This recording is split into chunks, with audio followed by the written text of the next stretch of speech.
I'd like to call the joint meeting of the Plan Commission and the Town of Weston ETZ Committee to order for Monday, October 14th, 2024 at 6 p.m. Roll call, please. Owen, Here. Zagami, Here. Jason, Here. Gert. Was he who you guys are saying is He's coming? on his way. Okay. He's running a few minutes late. Okay, and Hoffman, Present. Jordan, He's excused. he was gonna come. He texted me and said he wasn't gonna. Oh, okay.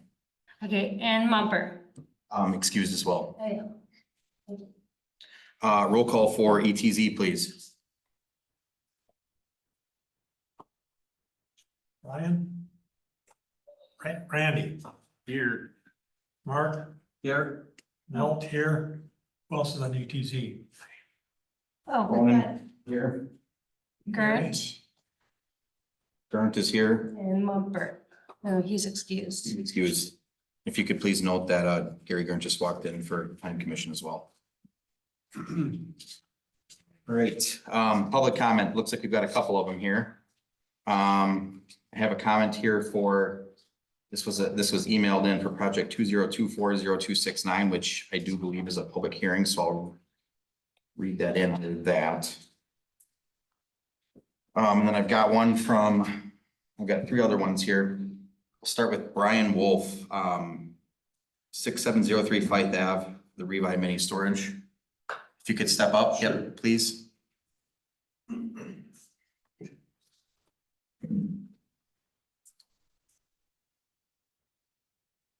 So that's on the agenda for expanding the timeline. Is that all that's being discussed for that? Do we know?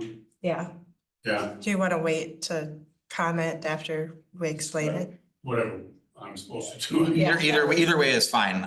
Yeah. Okay. I mean, You're already up there. since Go I'm ahead. up here, I'll just say what I have to say.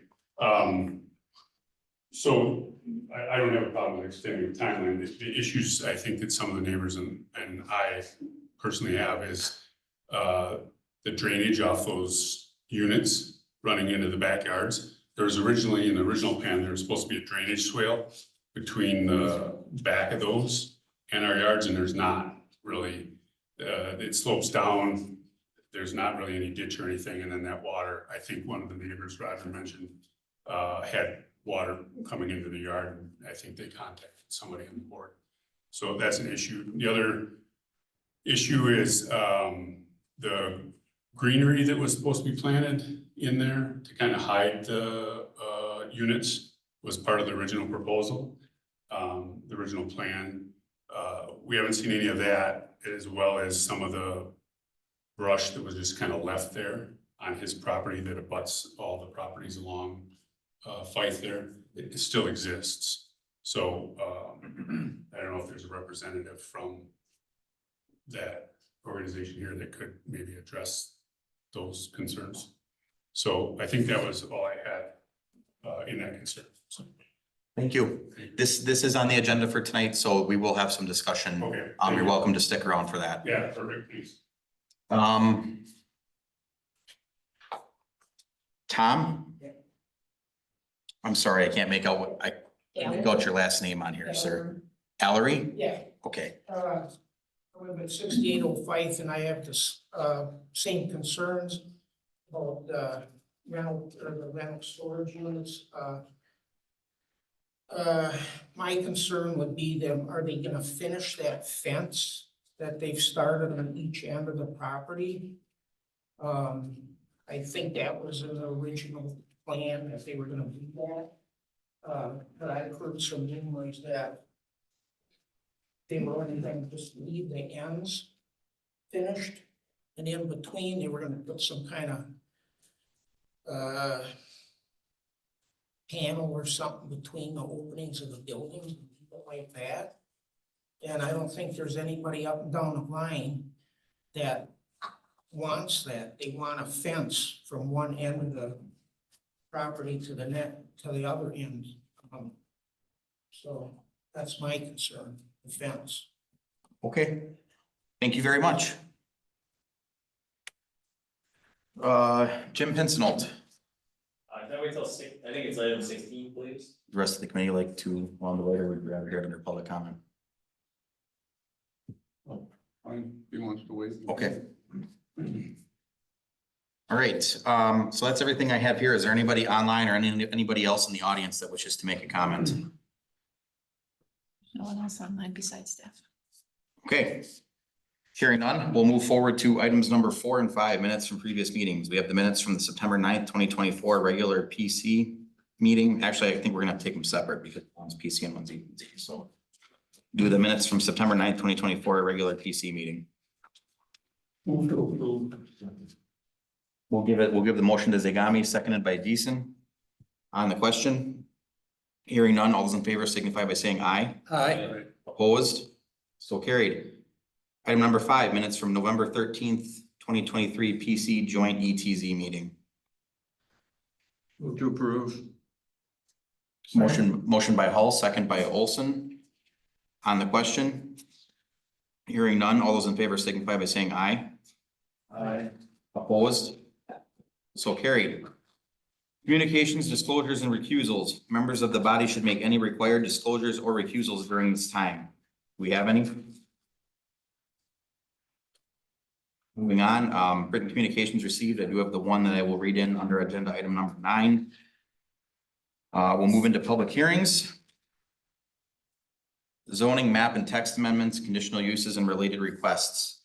Item number 7, amending provisions within chapter 94 of the municipal code to update any references to the disbanded Everest Metro Police Department within sections 94.4.06 parent 3 personal storage facility, 94.4.1013 temporary sales by mobile food vendors, and 94.8.11 administration and enforcement of code within the shoreland zoning regulations.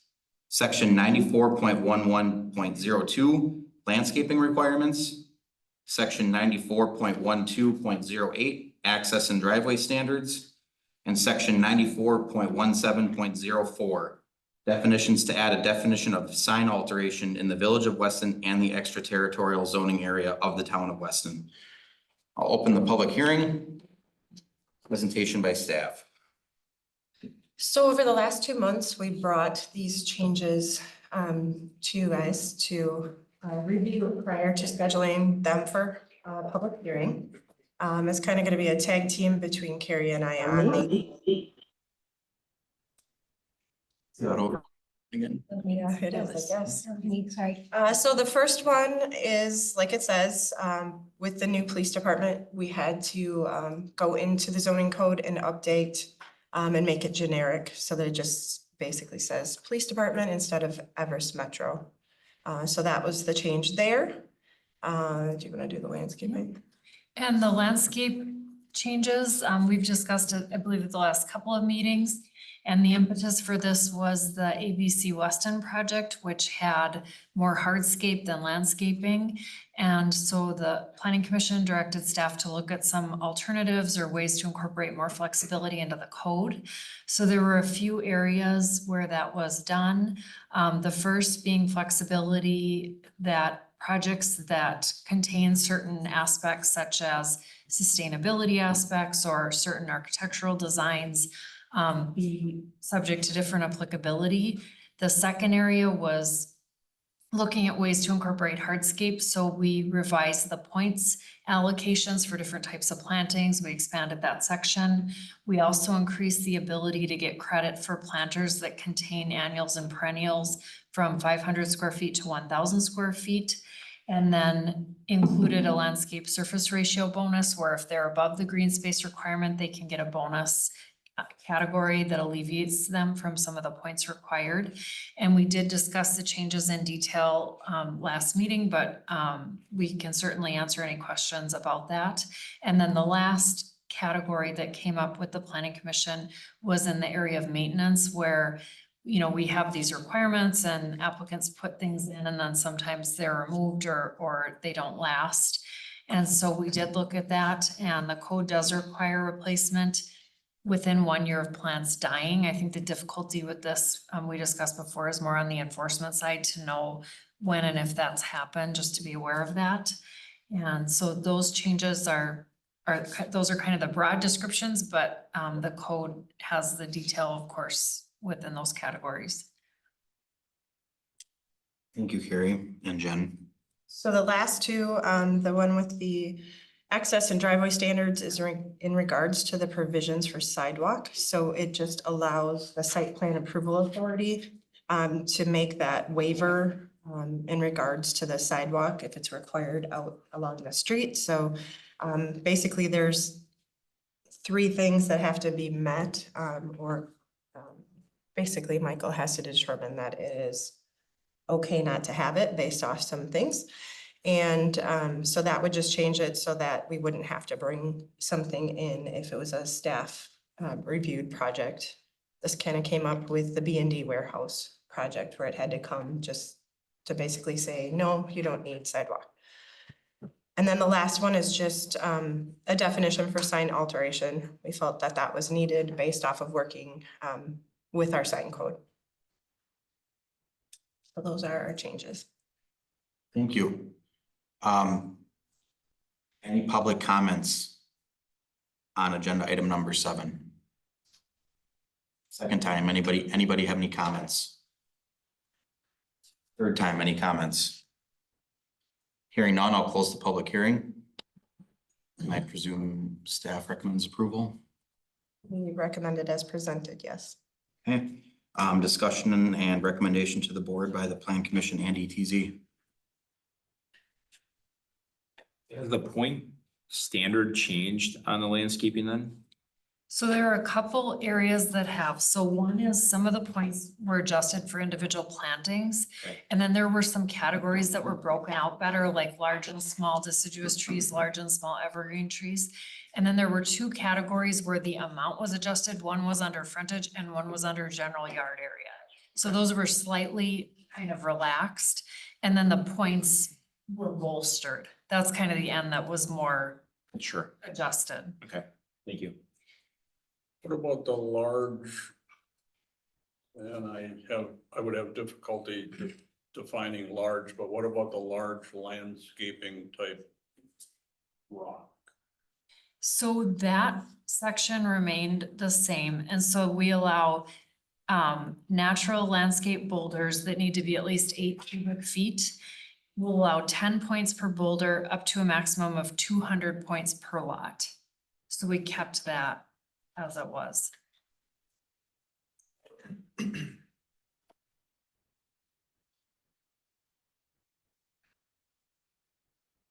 know some of us have already discussed this at length. Does any of the ETZ members from the town have any questions? Just a general question about the adjustments on points, increasing the plants instead of decreasing the overall. I just wondered, but you guys probably discussed that. I just didn't know why you approached it by that in that direction. I think that was the area, like looking at the entire code, it seemed like that was the area most in need of refinement, like to get that dialed in better, like make sure there's really good separation between the types of plantings. And then once they became better aligned, it kind of naturally increased the values. So it just seemed like a better way to go. And then also looking at a variety of codes, we looked at different codes in Wisconsin and some outside of Wisconsin. And it seemed like that also aligned it better. So it just seemed like the more natural way to kind of add that flexibility. Thank you.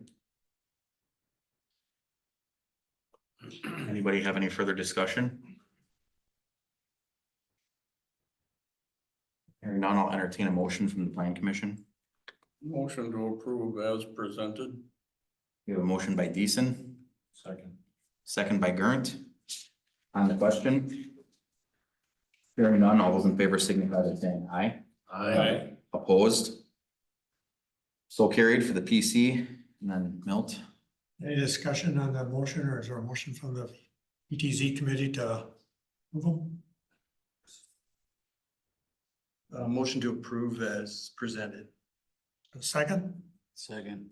Motion made by Mark, second by Randy to approve the changes so discussed. Any discussion? All in favor, signify by saying aye. Aye.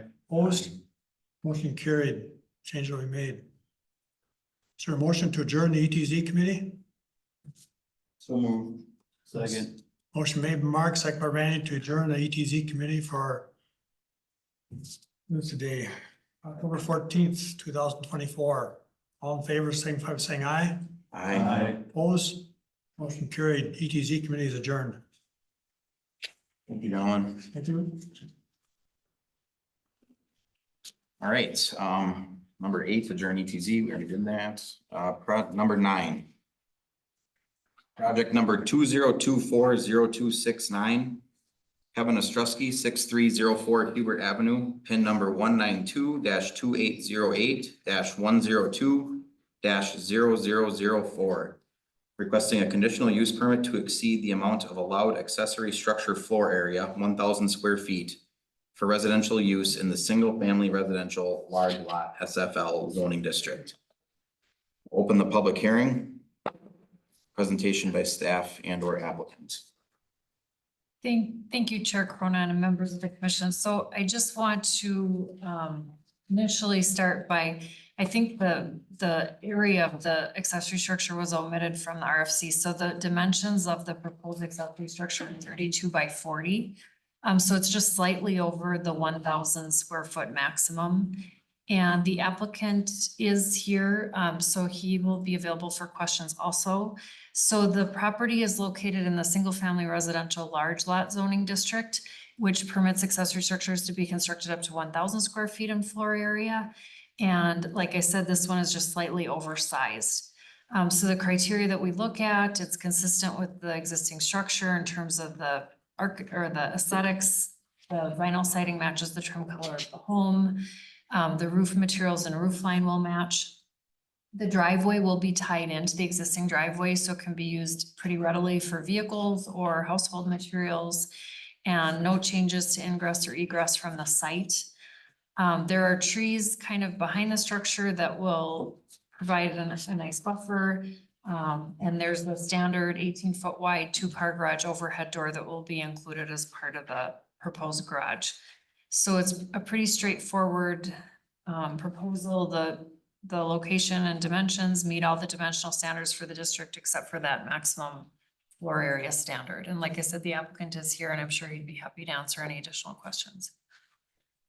Kevin, do you have anything you'd like to add? It's more or less, because I have some trailers and stuff, so it's to get everything put, so it's not in the public eye and I don't have to, park on the driveway itself with the lot. And I actually backed into my wife's car already this year, so. So it's mainly just to make the neighborhood look a little bit better, get rid of the trailers in the driveway and get them out of the public eye. So. Thank you. Okay, public comment period. I do have one here that I'm gonna read in real quick from, looks like James Warner. It says, for the record, having spoken with Carrie this afternoon, I'm unable to attend the public hearing regarding project number 20240269. I now understand exactly where Mr. Ostrowski plans to construct his 1,289 square foot accessory building. I have no objection to granting Kevin his requested conditional use permit. I believe this project would have no adverse impact on my property as shown on the plans on file. There are some very large trees on the marked spot that will need to be removed to make room for the building. I trust great care will be exercised while removing his trees, so not to cause any damage to my property or injury to those removing them. James Warner, 6105 Isaiah Street, Weston. Is there any other public comments on this matter? Second time, any comments? Third time, any public comments?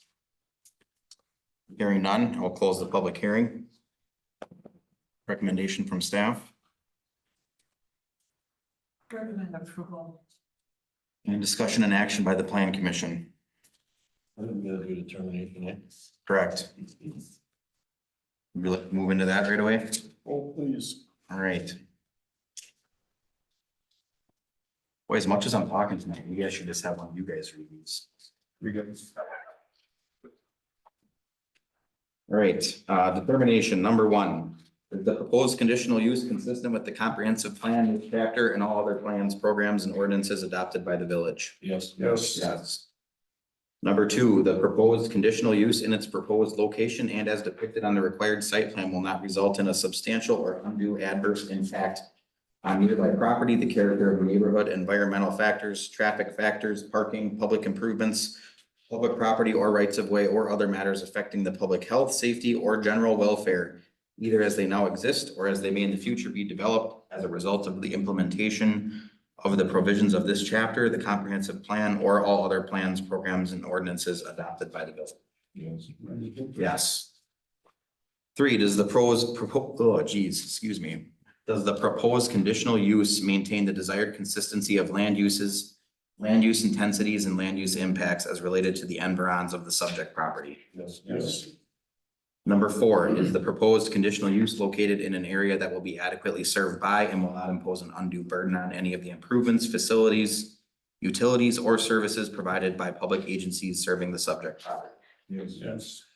Number five, do the potential public benefits of the proposed conditional use outweigh potential adverse impacts of the proposed conditional use after taking into consideration the applicant's proposal and any requirements recommended by the applicant to ameliorate such impacts? Yes. I'll entertain a motion. Motion to approve. Motion by Gurnt, second by Zagami. On the question? Hearing none, all those in favor signify by saying aye. Aye. Opposed? Motion carries. Thank you, sir. All right. Item number 10, project number 2024-0290. Scott Sand doing business as Turf MDs at 5408 West Fair Avenue, Suites 4 and 5, pin number 192-2808-164-0149. Requesting a conditional use permit to allow for a light industrial land use within the B3 General Business and WHPA Wellhead Protection Zone A Overlay District. I'll open the public hearing. Presentation by staff and or applicant. Thank you again, Chair Cronin. So this item is a conditional use permit. The B3 General Business Zoning District has areas that are more conducive to light industrial and areas that are less conducive. So that's the reasoning behind requiring the conditional use for a light industrial use in this district. So the applicant, Scott Sand, is proposing to lease suites 4 and 5 at 5408 West Fair Avenue, where he serves as owner operator of Turf MDs. So the combined suite area is about 5,500 square feet. Everything will be stored inside. There will be no outdoor storage. It is in the wellhead protection overlay. And Michael, the Public Works Director, has said if it's stored inside on a concrete floor and enclosed, there are no concerns about wellhead protection. So some of the things, we look at with light industrial use or landscape contractor use in particular are kind of the trucks and traffic that'll be on site. So when I talked to Scott, the way our code reads for landscape contractor, it is by employees on the largest shift. And when I talked to him about the vehicular kind of storage needs, it sounds like it is pretty much a 1-for-1 that the employees visiting the site take the trucks and vehicles that are used for work, take them out, return them, leave with their vehicles. It's pretty much 1-for-1. So it sounds like that is a good threshold for the use. His largest work shift would have 14 employees. So we're looking at 14 spaces being allocated for this use. Currently in the location, there are 3 uses. One is Woodstock hardwood flooring. They would require 1 per 300 with a total of 17 spaces. It sounds like that is a pretty high, they don't typically need close to that amount, but going strictly by our code, it would be the 17. There's another use that we are waiting on a zoning permit for, which is Livewire. We've heard they have 2 employees, so that would be 17, 2, and then the 14 for a total of 33. And there are 36 parking spaces on site. There are several interior. There are 16 actually indoor, and they can count toward that parking total. So there are 20 striped, 16 indoor for a total of 36. So the parking requirement has been met with this proposed use. And then again, any landscape materials that are proposed to be stored will all have to be inside of this location. There just really isn't a good space outside. And the applicant has said that that does meet his needs and that works for him. So staff is recommending approval with conditions, and I'll turn it back over to the commission for any questions. Thank you very much. Public comment period. Is there anybody online or in the audience that wishes to make a comment? Second time, any comments? Third time, any comments on this matter? Hearing none, I'll close the public hearing. Steve, I have to recuse myself out of the pool on this one. Okay, thank you. Do we need to have him go sit in the office? I guess what's the rest of the commission? Or I'm sit in the office, I'm sorry, sit out in Audience? sit out in the audience. We're good, okay. So Valerie, if you could just note that Hoffman's recusing himself. You said staff recommends approval, correct? Yep, with conditions, yep. Okay, discussion and action by the plan commission. We can go right to the determination.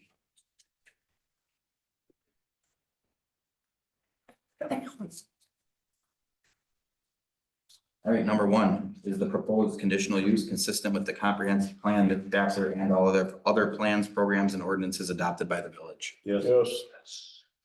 The proposed conditional use in its proposed location and as depicted on the required site plan will not result in a substantial or undue adverse impact on nearby property, the character of the neighborhood, environmental factors, traffic factors, parking, public improvements, public property or rights of way, or other matters affecting the public health, safety, or general welfare, either as they now exist or as they may in the future be developed as a result of the implementation of the provisions of this chapter, the comprehensive plan, or all other plans, programs, and ordinances adopted by the village. Yes. Does the proposed conditional use maintain the desired consistency of land uses, land use intensities, and land use impacts as related to the environs of the subject property? Yes. Is the proposed conditional use located in an area that will be adequately served by and will not impose an undue burden on any of the improvements, facilities, utilities, or services provided by public agencies serving the subject property? Yes.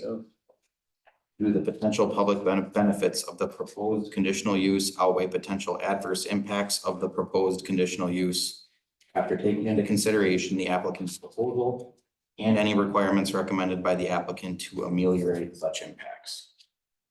Yes. I'll entertain a motion. I'll make a motion to approve as presented. Motion by Deason, Second. second by Gurnt. On the question? Hearing none, all those in favor signify by saying aye. Aye. Opposed? So carried, 4-0 with Hoffman recusing.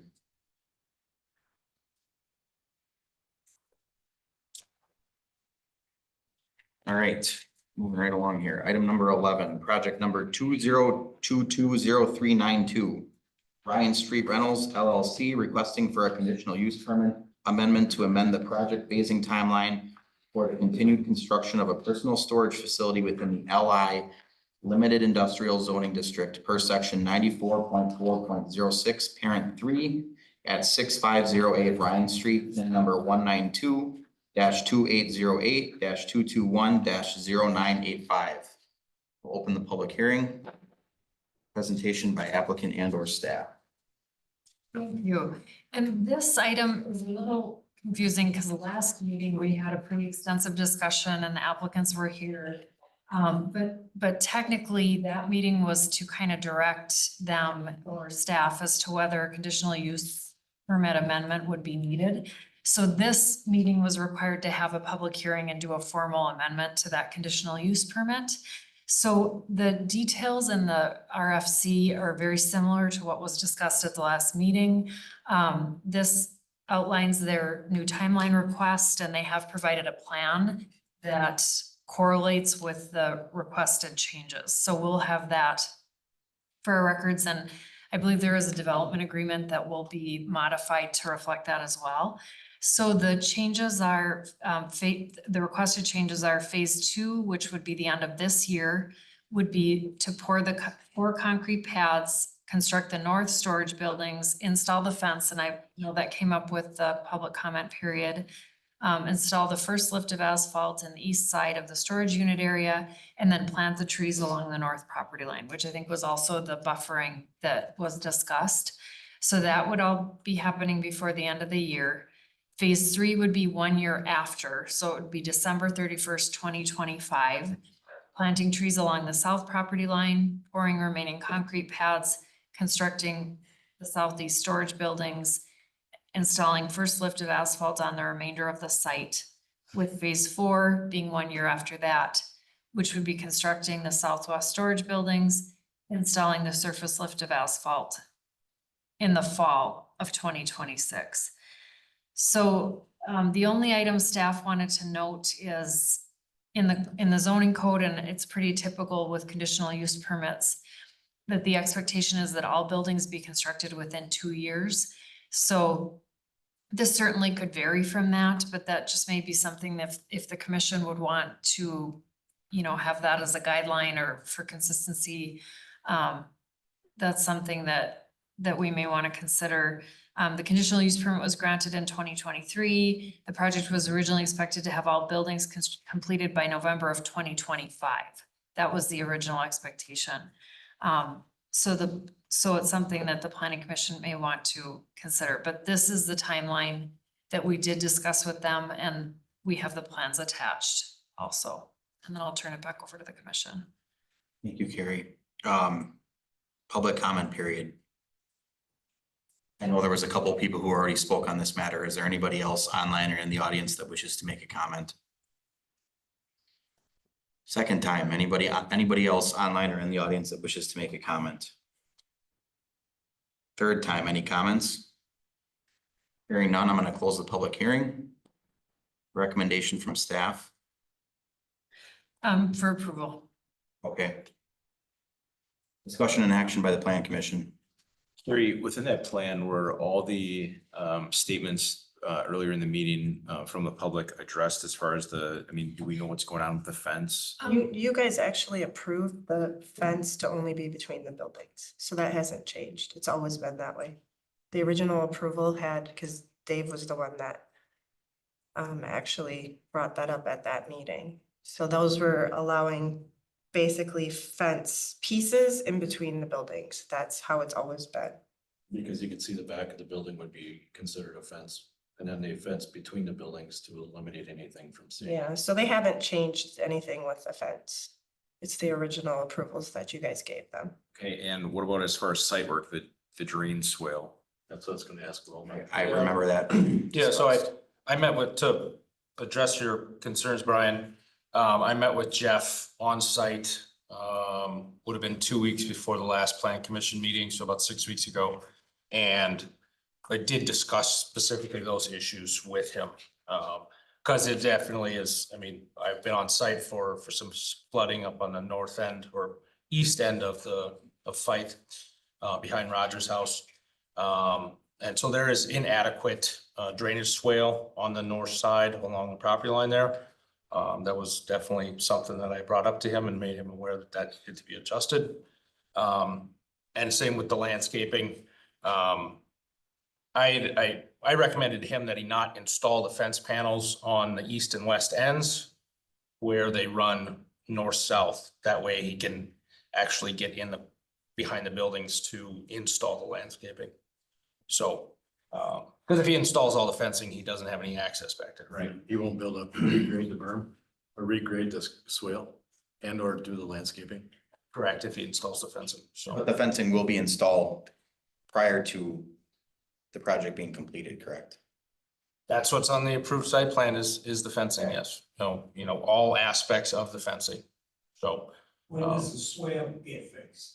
That was something that I indicated needs to be addressed as soon as possible. That water, that last spring storm we had, that water came and it's coming towards my lot. Yep. And if it gets on my lot, somebody's gonna pay for it. I'm not good. That's full. So I made him aware of the inaccurate or inadequate drainage swale there. That was part of the original plan though, correct? Correct. So just as a point of order here, I just want to make sure the public comment period's closed. So right now, we're trying, we're not trying to brush anybody off, but amongst us, we have to discuss and we are trying to get your concerns addressed. So just sit tight for a second here. So the drainage swale is going to go back in, correct? Or it's going to be fixed. It needs to be fixed, yes. And has anything happened since in the last 6 weeks? I have not been contacted by Jeff for a site inspection yet. And Roman, So I still have to- correct me if I'm wrong, but we're expecting this swale to be running the whole length of that property east to west. We're not gonna allow him to, I mean, that needs to be done immediately. We're not gonna allow him to do that in phases. That portion of the project should be taken care of immediately. It's part of the stormwater management. Yeah. Should have been put in right away. Go ahead. Is this size proper? That's an engineering question that, I mean, That's what the you existing gotta site find conditions out.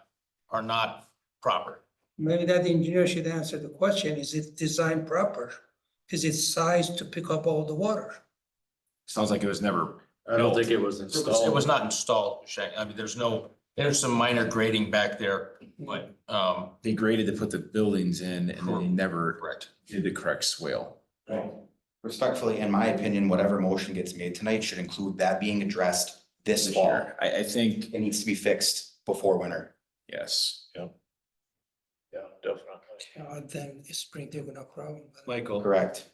Michael, it looks like it's going towards just gonna head towards the road. Is that, do you have anything with elevations on it is it gonna get over the top of the curb? Yeah. I mean, what page you're looking at, Gary? Once. That's the REI engineering. I see what you're saying. Yeah, the height at the property line that they show it terminating at is, I mean, there's a whole lot of water. The first whole set of buildings is heading that way. so there's internal storm sewer that the buildings and everything on the paved surface is draining to. Is that installed yet? Not that no. I mean, I thought there was, surface drainage. Maybe it's surface drain. There's a storm sewer showing up here. I think that was existing.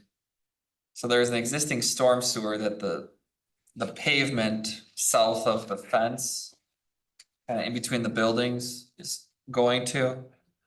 I mean, the swale on the north side heading east.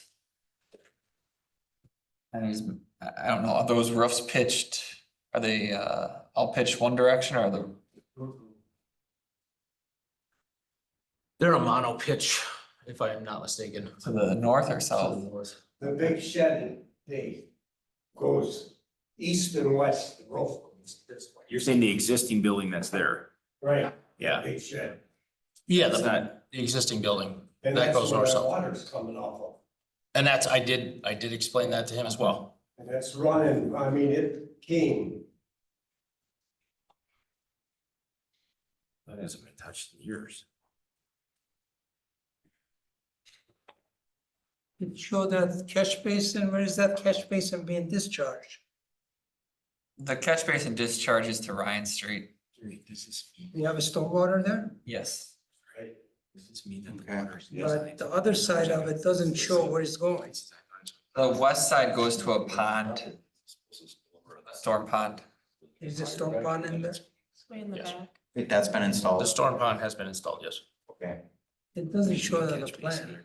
It's right in the back, right there. On the, The hard part is when on the you far left. install the stormwater pond, you're technically supposed to have all your stormwater management in place. Oh, yeah. Prior to starting a construction, but sometimes it doesn't work that way, but in this instance, that's why I asked Michael, we got proposed building there, it looks like that first one behind that existing building, that's a whole lot of drainage heading towards the road there. And if that's, again, with this plan, we don't see any elevations. Is it gonna get over the top of the curb or is this? Yeah, the end of the swale is 1228.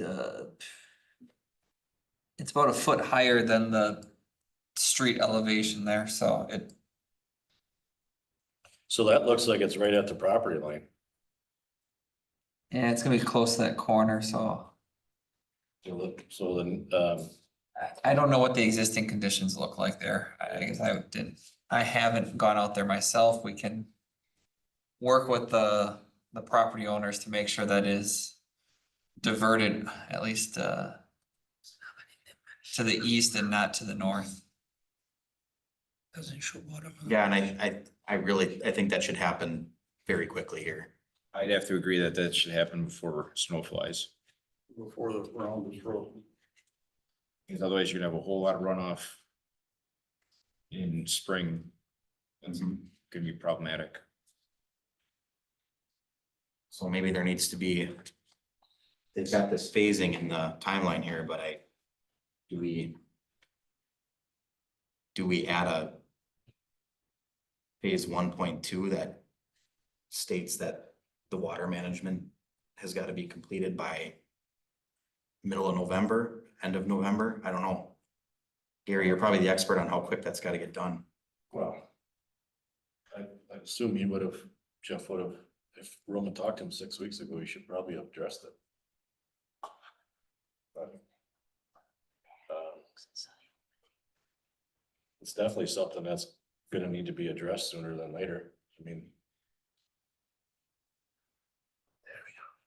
So another question I have, and staff may have to kind of refresh my memory a little bit here.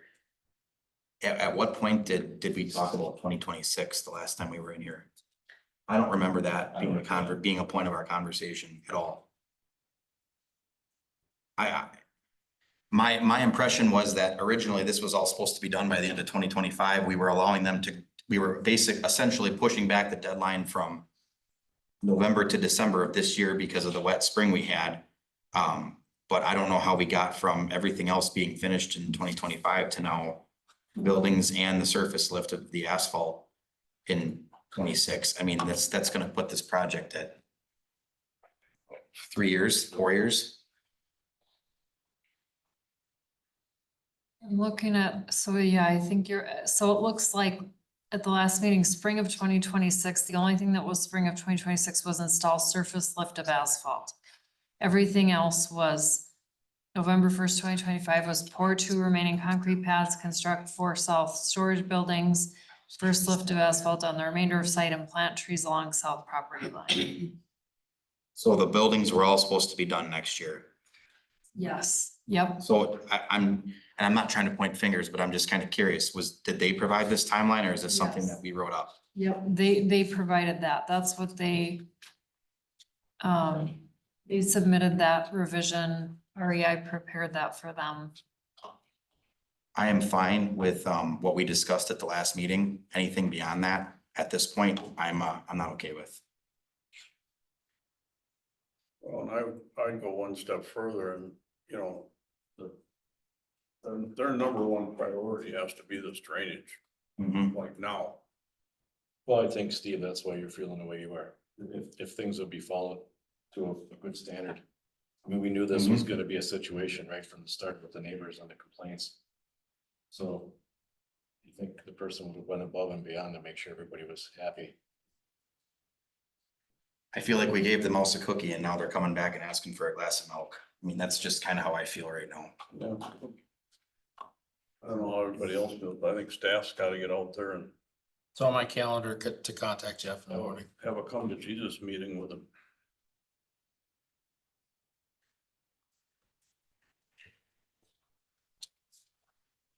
So we have the determination here. I don't know how this is gonna be able to move forward, Jen. I mean, if there's some changes that happen, are we gonna be able to approve this tonight or? You guys can direct the changes, or if you want to move stuff out of phase 4, and put it back into 3.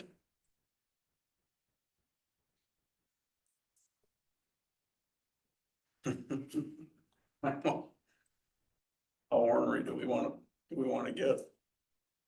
I mean, we could Well, because I guess This is a point of discussion. Could we deny this until they get that drainage stuff done? Wouldn't that put their feet to the fire? I think that's probably the biggest hiccup right now is just the drainage issue. I mean, because It's we know huge. it's gonna be an issue. It's huge. It's the middle of October. It's gonna be an issue. So I think that's the number one priority at this point right now is to get that addressed and get that taken care of. Yeah, so they've already missed the September 1st. That's why we brought it to you last month. So if you can go to the highlighted 2022. So we brought this to you because our question was, do we revoke the actual conditional use permit, or do you want to require them to amend it? So when they were here, it sounded like amendment, so they supplied this. So we were already over there. So something, I guess, has to happen. Just because they have not met the conditional use permit as it was approved. What happens when the conditional use permit gets, Revoked. yes, We have to go through like a big hearing for it. so if it's revoked, they're allowed to use the existing buildings that they have? Or do you cease and desist on that? I mean, Well, it becomes that kind of a situation. I suppose we'd have to work with them to, here's my I don't know how concern. much is done there. Right now, the way that this sits, and I look at these determinations, number two, there's no way that we should be saying yes to that. This puts an adverse impact on nearby property with that drainage not being done. So I don't know how we can in good faith approve this.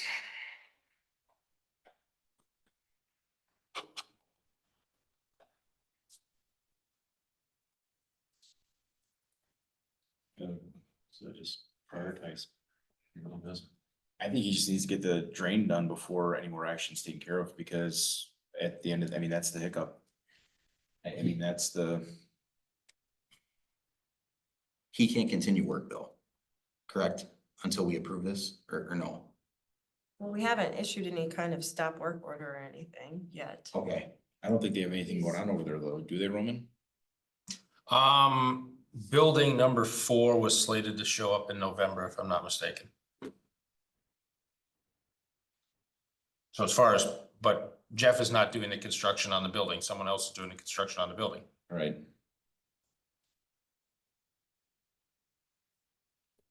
Your opinion, Roman?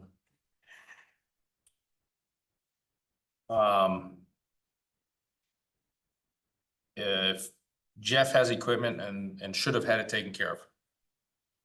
That's how I feel. And the The equipment building is not holding up him doing any doing of that, site work. right? And the machines are all sitting there. I haven't been on site for 6 weeks approximately. So.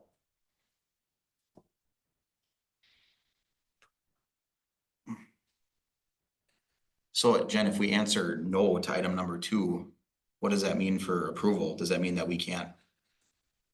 You're not meeting it.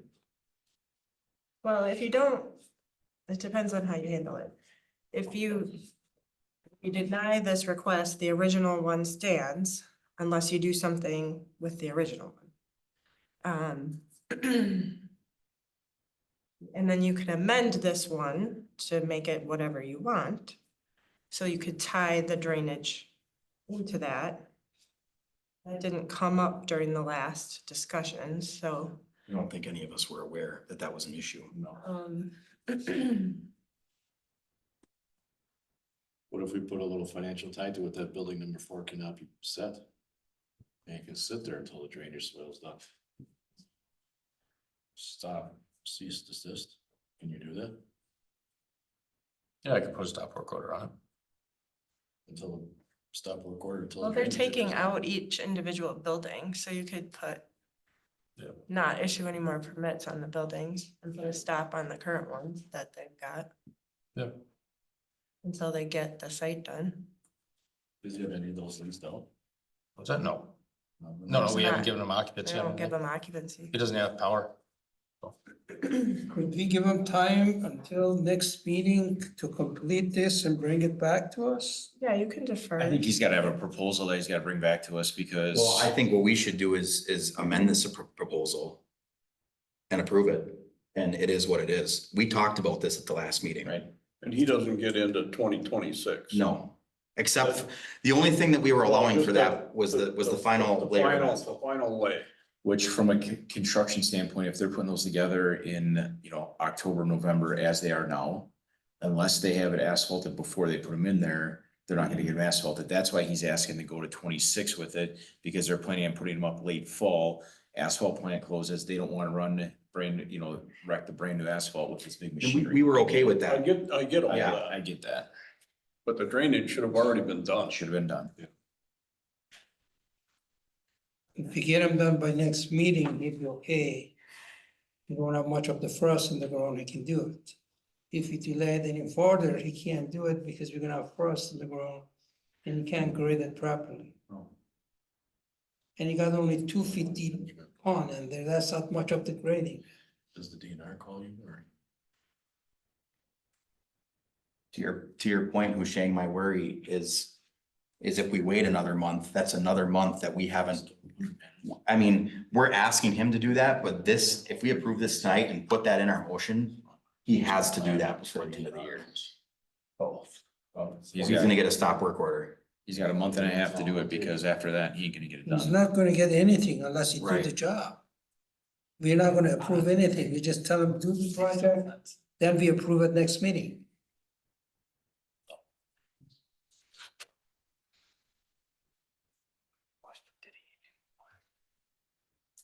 Jen, do you have any recommendation? Gary, how much time you need to do it? That's not a lot of work, really.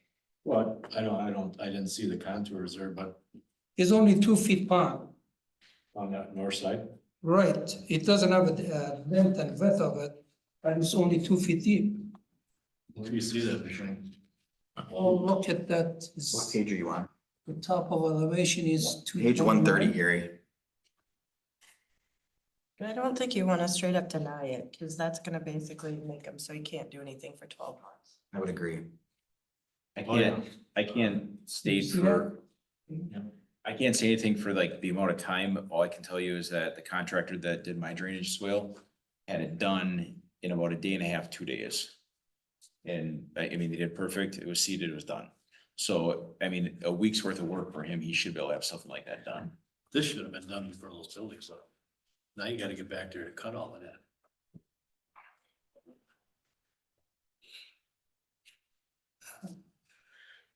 The other Jen, thing, you said, what's the consequence if we don't approve this tonight?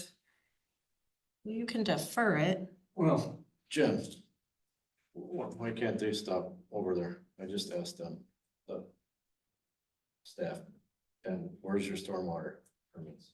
Or where, you got a stormwater permit, do we need to call the DNR? You need to get your drainage. Yeah, they can do that, but And at that point, they can stop. You ain't doing anything until this is in. right, then you wanna defer it till next month. Yeah, I mean, I don't want you guys to be the bad guys, but I mean, we could also put it on here saying that the stormwater management plan needs to be done. I'm okay with that. I think we need to state something in the meeting because, I mean, it's gotta come back on us and not on the staff. Done, Michael. Well, I think you made a good point. You can't approve 2 because No. it's just not done. And it's a negative impact on the neighborhood. Property. So if you approve that, you can't approve that. You can't. Then what's that? We just tell them, go back next month. That's it. And it, Get them done, Yeah. has to be done. get it done next Yeah. week. The motion coming out of this could, I would think could theoretically be not to approve this, but to direct staff to get the drainage issues adjusted before we, and to defer this for a month. I think That could be the direction. we should put the deadline in there, Mm-hmm. say, that's the date you gotta complete it. Is that feasible, Jen? That would work, if you want them to fix the drainage. What's gotta be. It has to be It has fixed. to be. I think the That drainage, stormwater management should have been in right away before construction started. Or you just put that right in your amendment to the conditional use. So you can do that, and then if they don't meet it, then it falls in that they're in violation of the conditional use and it's automatically revoked. What's your suggestion, Jen? Depends on if you want it to come back or not. Jen, I guess here's my problem. So when you talk about these determinations, number two, as it sits right now, yes, there's an adverse impact on nearby property. So are we answering this determination as the project sits now or as we are approving it? Is that what you're looking for? Because as the project sits right now, I would say, yeah, there's a substantial. Would be, I mean, their initial site plan, how it would be, Okay, not how it is Not now. how Why it is can't we now. just defer this till next month until they I get would their? say stuff? that, but give us some direction on I, that last one, if you want to allow them what they're asking, or if you want us to move it. Cause we're gonna have to talk to them about that too. So that When you 2020. say, well, I would say defer it until you get your stormwater management in place, which should have been done before any buildings got started. You guys are behind the eight ball and you're affecting the neighbors. I think by approving it Yeah, as amended or fixed or whatever, I think that's sending the wrong message. I think we don't. in my Approve anything. opinion, We do not approve this okay. pending anything until they get that fixed. And do we issue a stop work order on everything else? Because right now they're in violation of, I think Phase people, I think people get things done when you affect your pocketbook. If you can't affect, I guess, what's the difference if the building's going up or not? He still doesn't have any rentals to get any revenue anyway, so. And to go back to the original, like, we're not getting into 26 except for that over. Yeah, I mean, I think that would need to be fixed before the November meeting as well. Well, hey, you know what? That we can do in the next meeting. We can But I say think no. he needs to know that now. That he's not getting to slide on into 26 with a bunch of stuff and, you know, because he was asking for more than just the overlay in 26. Yeah, he's got two buildings that he wants to put up. he wants to put the last two buildings in He's 20. gonna Promised come. it was all gonna get done in 25. Well, that's what he's gonna have to follow. His Yeah. last proposal, not his newest one. I think he needs to be reminded of that too.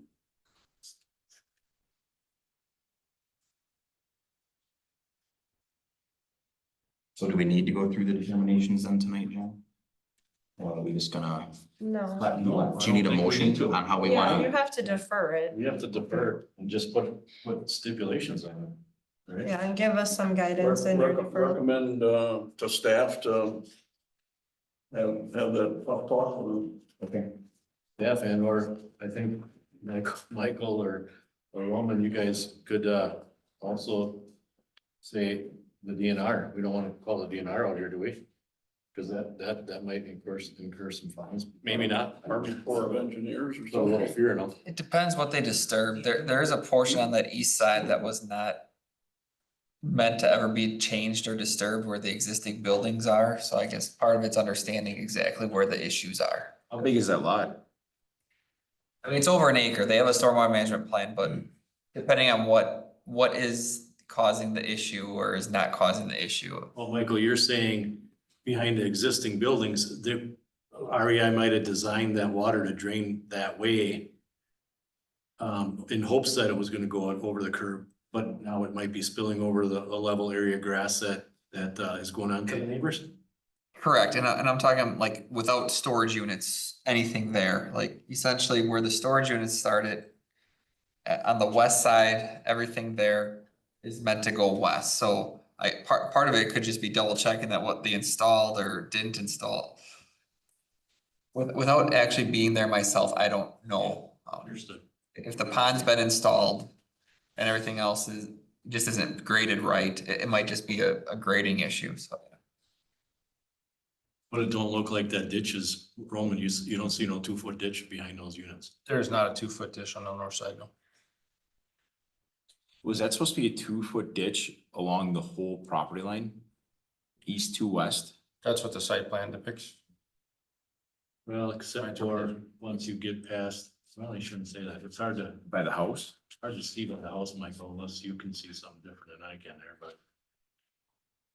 Yeah, I mean, there I was kind of just blending into the existing grade and Yeah, kind of what it looks like.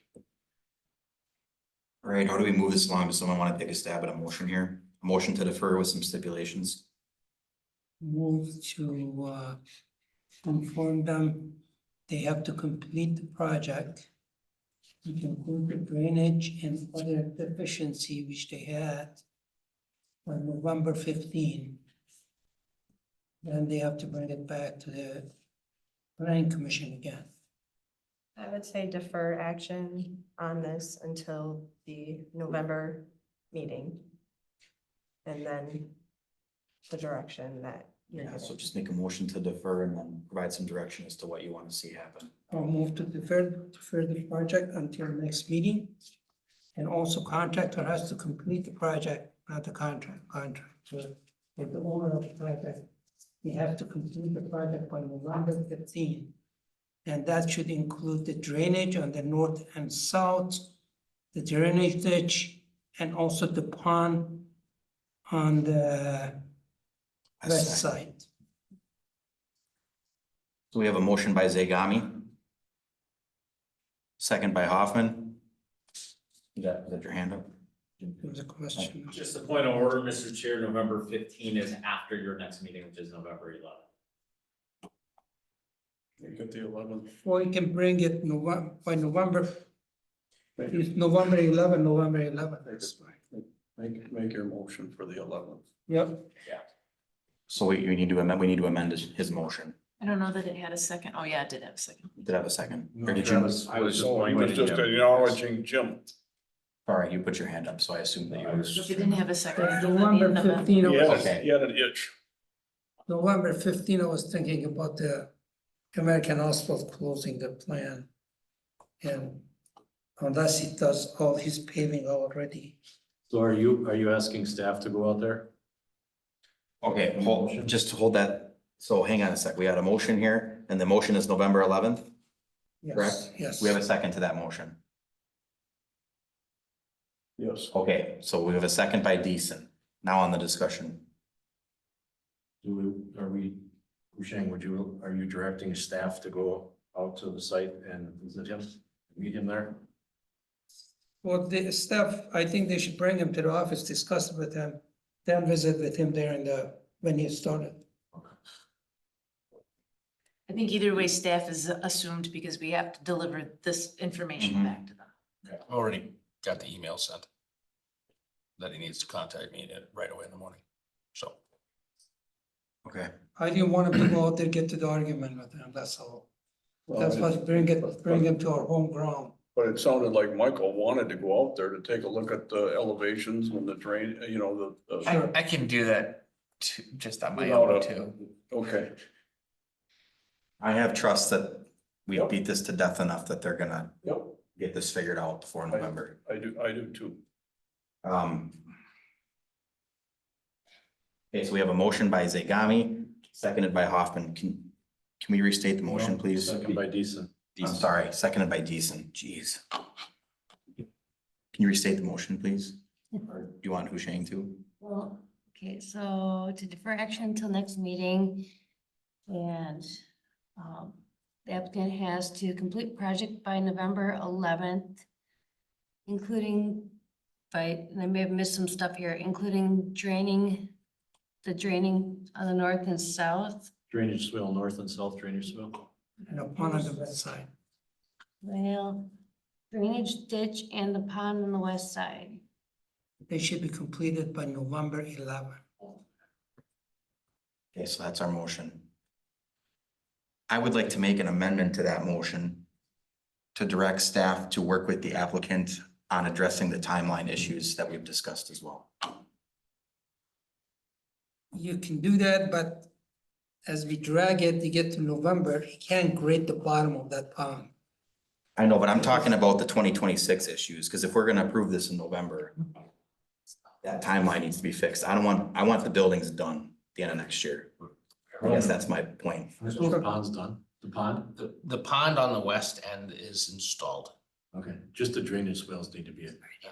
Yes, Okay. the retention pond on the west side, or detention pond, however it's classified, was the first site modification that was made. Is it graded done? Is it completed? That's a question for a civil engineer. It looks to me like it's It done, should but come, you're right, have the engineer come out there, walk with you. so I mean, that's ultimately, I cannot confirm nor deny it. It looks to be completed, but that's not my field of expertise. Well, have an engineer come and explain it to you out there, yeah. Is there a second to my amendment? Second. So an amendment by Cronin, second by Gerndt, to have staff also address the timeline concerns with the applicant. All those in favor signify by saying aye. Aye. Opposed?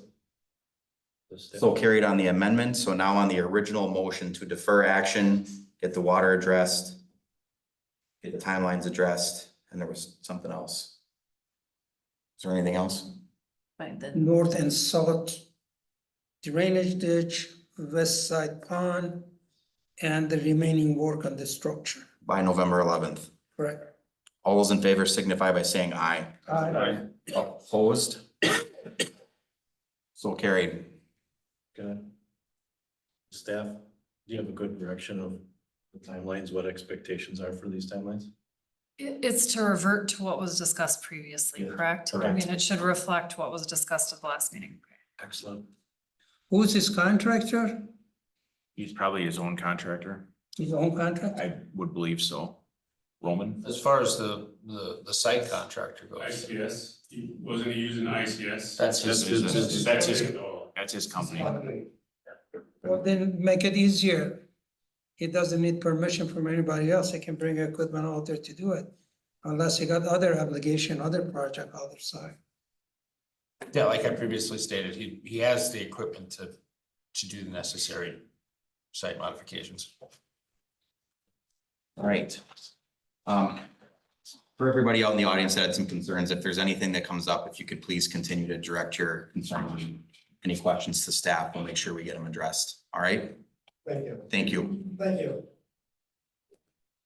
Unfinished business, item number 12, project number 20230085, discussion and or action on revised landscaping plan for ABC Weston LLC, 3200 Schofield Avenue, pin number 192-2808-173-0982.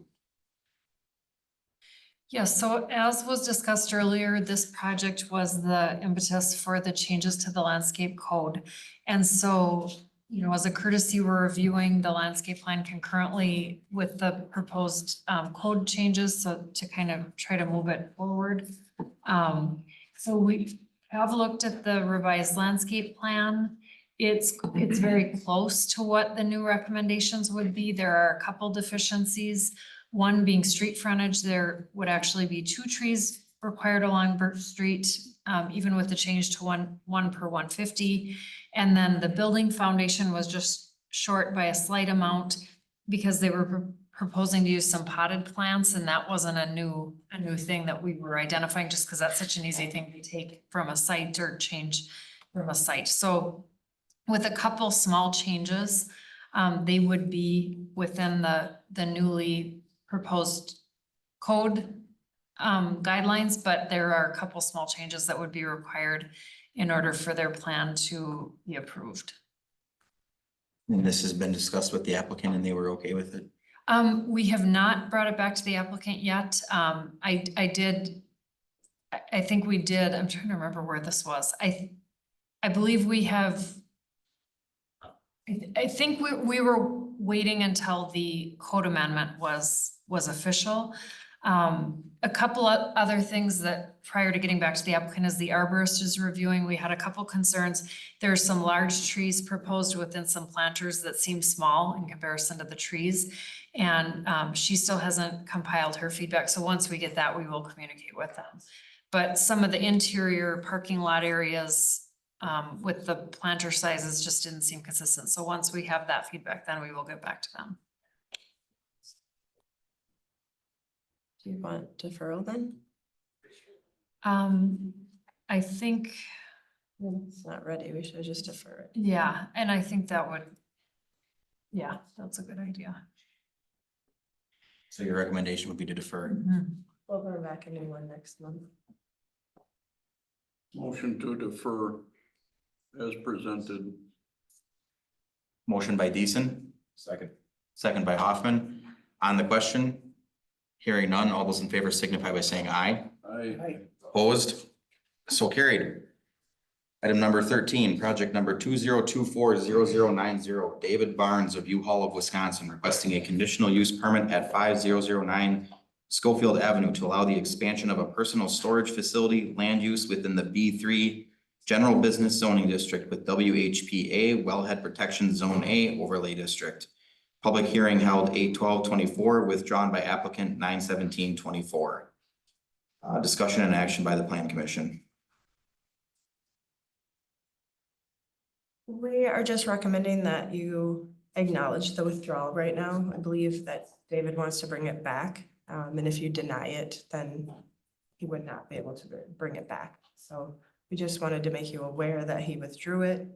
I think he's planning to bring it back in the spring, so we didn't want him not to be able to do that. Sure. You need a motion for that? Yeah, I would just do it. I'll make a motion that we acknowledge the withdrawal of the application by the applicant, David Barnes. I'll second. Motion by Deason, second by Gurnt. On the question? Hearing none, all those in favor signify by saying aye. Aye. Opposed? So carried. New business, project number 2024-0283. Discussion and action on Stonegate condominium addendum number 4. So this is a very old condominium plat. It is going through its 4th addendum. Essentially, there was a number of lots that were not, that were kind of just sitting there for the last 5 or 6 years. They have been purchased. There had been a change to how some of those home lots were being developed. You guys saw a few years ago the addendum 3 that had them combining a few lots together. This one just kind of makes the pads larger for 3 of the lots that still need homes on them. Or 4, I think A16, E27, B8, and B2. And then they also removed the limited common elements on all of the lots. So that's really the only change. I am still waiting to get the amended declaration documents. The attorney is just changing dates on those because they had it listed as August. It's not going to be signed in August. And then they are still getting all the signatures that they need for the association. So we are recommending approval of the addendum number 4. And this would then go to the board for final with the conditions of those 2 documents being provided. They have to have them before it can be recorded at Marathon County. What's your pleasure?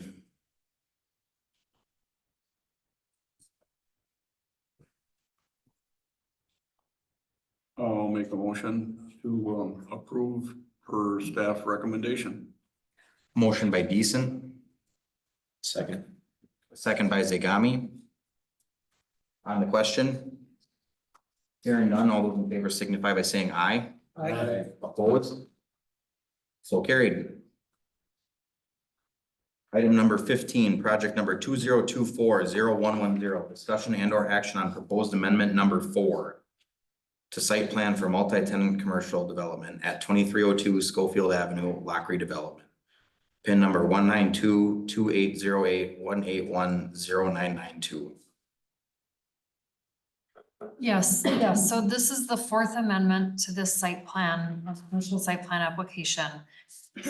I'm gonna reverse the items. The first item is landscaping, and that's pretty straightforward. There are a couple plants being added. There was a patio area that was originally proposed as part of the Anytime Fitness.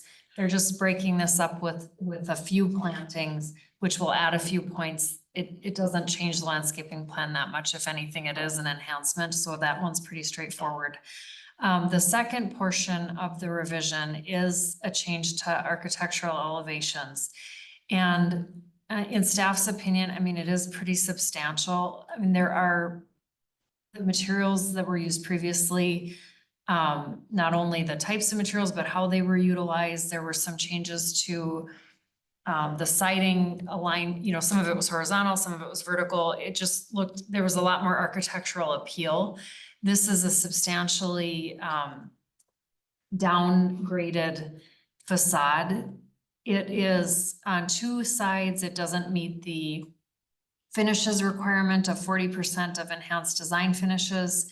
It is, I mean, you can see on the elevations, the west and the north elevation, very, very simplified. There's not a lot of, we have different sections in our code about solids to voids, like the windows and doors compared to the hard surfaces, massing and scale, where windows and architectural elements are added in a way that adds interest throughout the entire facade. The front facade, the south elevation is still substantially enhanced. I mean, there's a lot of windows and doors, there's a lot of trim components, there's a recessed part that's a different color that adds a lot. The roof line is different. So we don't have concerns on that east and south elevation, but the west and north are very, very plain with this proposal. So staff's recommendation is to approve the landscape plan and deny the elevations. And at least the least expectation would be to meet the requirements in the zoning code, which relate to materials, massing, you know, how the building design is, particularly with them being allocated funding. Ideally, we would see even an elevated kind of proposal from what the zoning code requires at a minimum. So that would be staff's recommendation.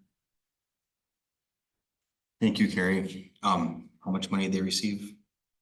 $450,000. So they received TIF funding for this project too.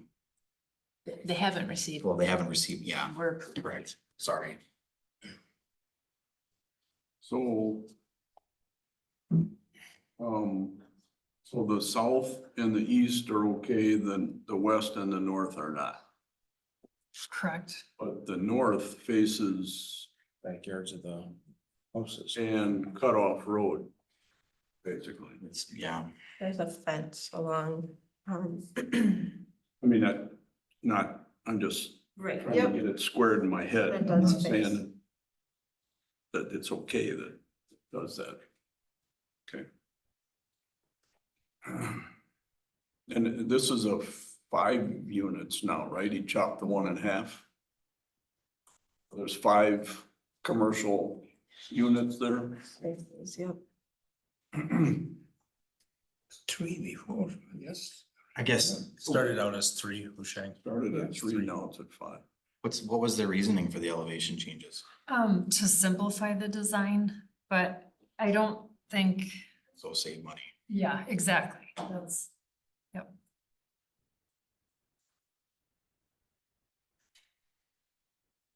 Any further discussion? So ultimately, the board would have to amend their development agreement. So you're making a recommendation to the board on the site plan.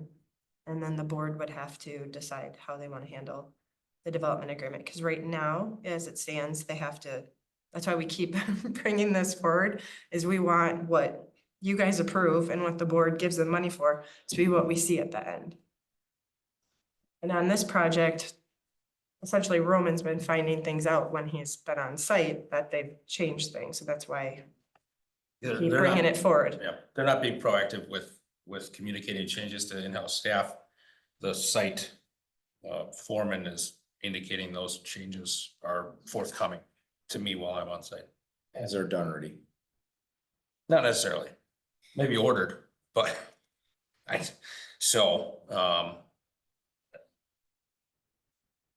Who's been your point of contact there? Dave, who works for Steve Steer.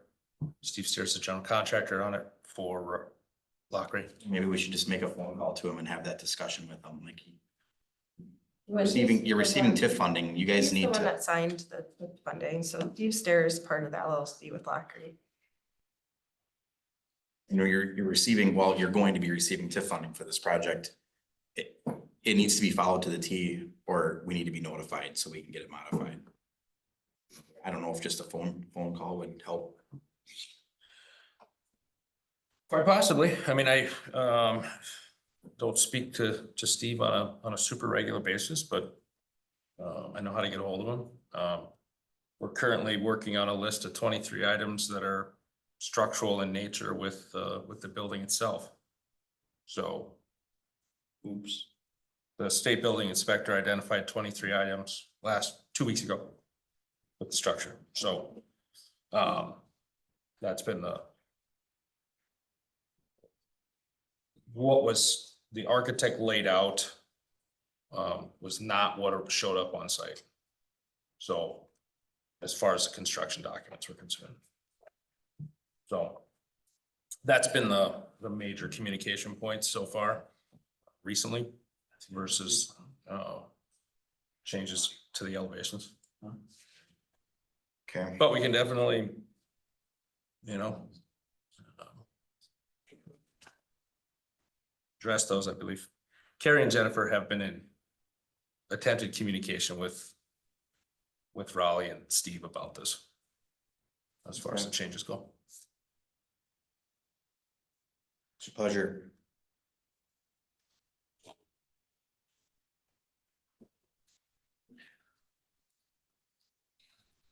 I think we got a lot of stuff to work out before we approve anything. 2023 to be exact, plus we're not seeing what they said they were gonna do at all. So, I But think- it sounds like that's being addressed, correct? Like they're already willing to. But is it? Well, Well, it's a bunch of smoke and mirrors. They talk, Yeah. they say one thing and then they do another. All I can verify is that as of Thursday last week, when I spoke with John, the architect had not gotten back to him on his specific questions regarding some of the so structural. are they in a holding pattern over there right now? John has not issued a stop work order. We'll be there on Thursday. They put windows in today. Yeah, so They've been putting windows in for a while. I go by One of one the front ones every day. are They're- in. Well, they're supposed Is to Lonnie have over there? firehouse Yeah. subs ready by December, so He's really going to hell. they're really behind. They're gonna tell you what they want you, He's not good. He's not they want He's not. to hear, but I'm afraid if we don't be pretty firm about this, that Well- we're not gonna get what we want at the end. So, Carrie, you said that the landscaping changes were essentially an upgrade. Minor, yep, and they're an So- upgrade. We're upgrading that, and in my opinion, we should deny the elevations. That's me. I wouldn't have a problem with that at all. I think But there is recommended language that I think would be, in my opinion, would be appropriate here. The second one.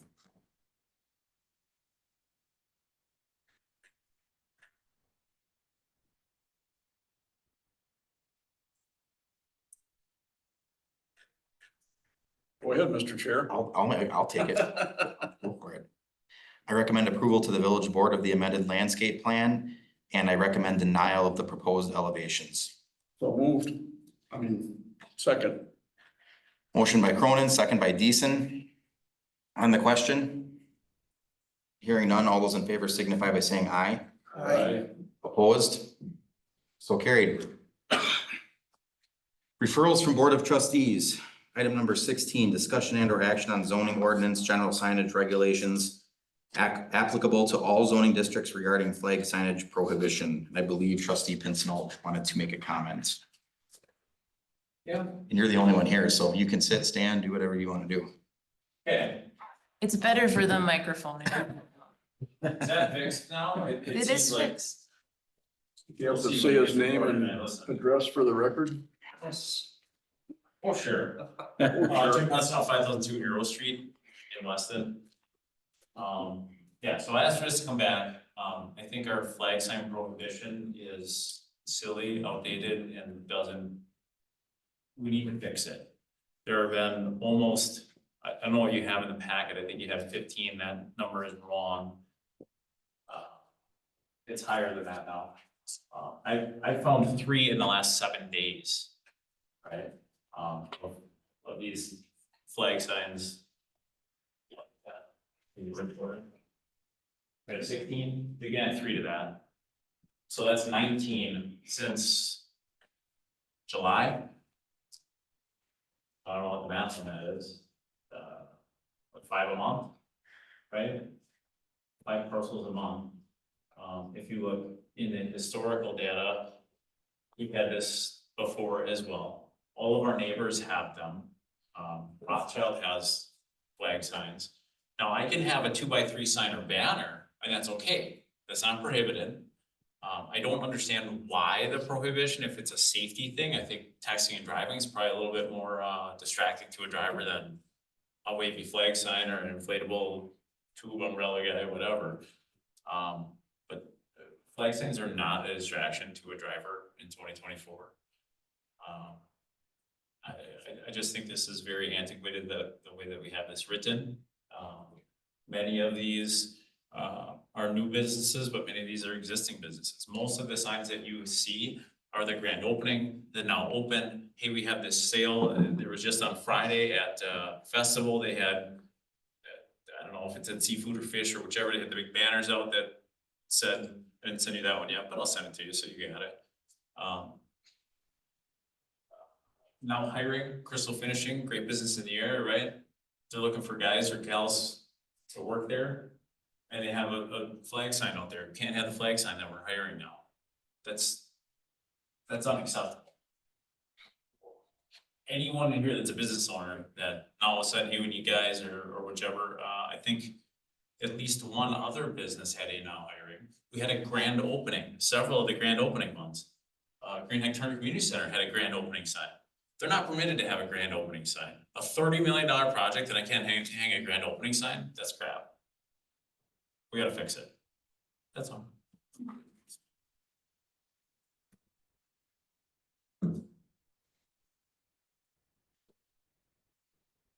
Jen?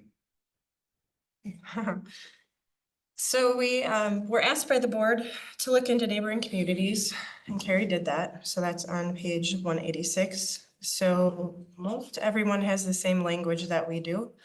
They choose to enforce it when they have time, many of them. Rothschild does have a permit program on theirs. As I explained to you before, we used to have a temporary sign permit program.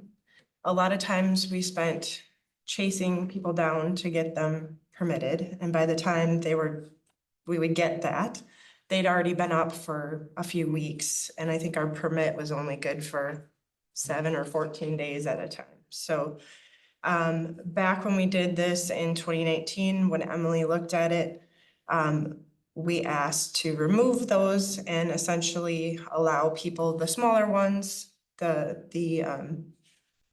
kind of the realty size, and that if they wanted something larger, they could take out a temporary sign permit. So we still do have that. The flag signs have always been not allowed since I've been here. Essentially, the thought on that a lot of times is it's just they aren't meant to be left out forever. They get ratty kind of looking at. If you have a whole bunch of them, I mean, I think it somewhat looks a little tacky at times.